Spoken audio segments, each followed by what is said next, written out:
Depuis le 10 février dernier, la vie des 3 personnes percutées par la voiture de Pierre Palmade a été bouleversée à tout jamais.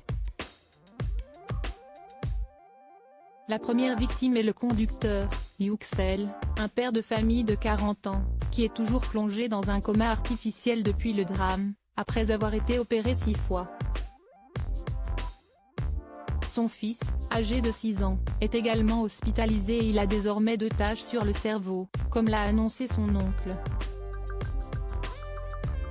Enfin, la jeune femme de 27 ans qui se trouvait également dans le véhicule a perdu le premier bébé qu'elle portait dans la collision.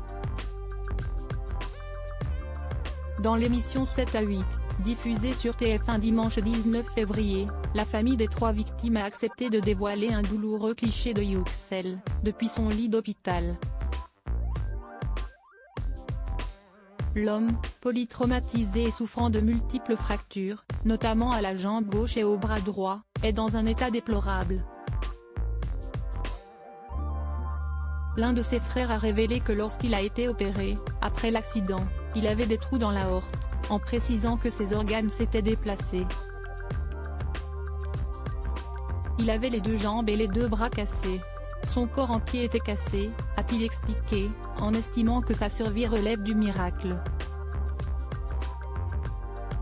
De son côté, Pierre Palmade, qui conduisait sous l'emprise de cocaïne au moment du drame, a été filmé par notre confrère Thomas Cuny, journaliste pour le groupe France Télévisions, à sa sortie du tribunal de grande instance de Melun, le 18 février.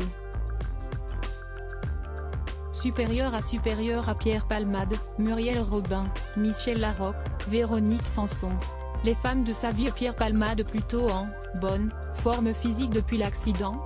La vidéo a été postée sur Twitter et on y voit l'humoriste de 54 ans, dont le visage est camouflé par une capuche et par un masque sanitaire, s'empresser de monter dans son taxi. Il se déplaçait alors tout à fait normalement. La journaliste de Paris Match Marine Mazéa, également présente ce jour-là, a affirmé avoir été étonnée par son état physique et par le fait qu'il avait l'air plutôt en forme. Pierre Palmade a depuis été placé sous contrôle judiciaire et assigné à résidence avec un bracelet électronique. Un véritable cadeau pour la famille des victimes, qui ne comprend pas qu'il ne soit pas emprisonné.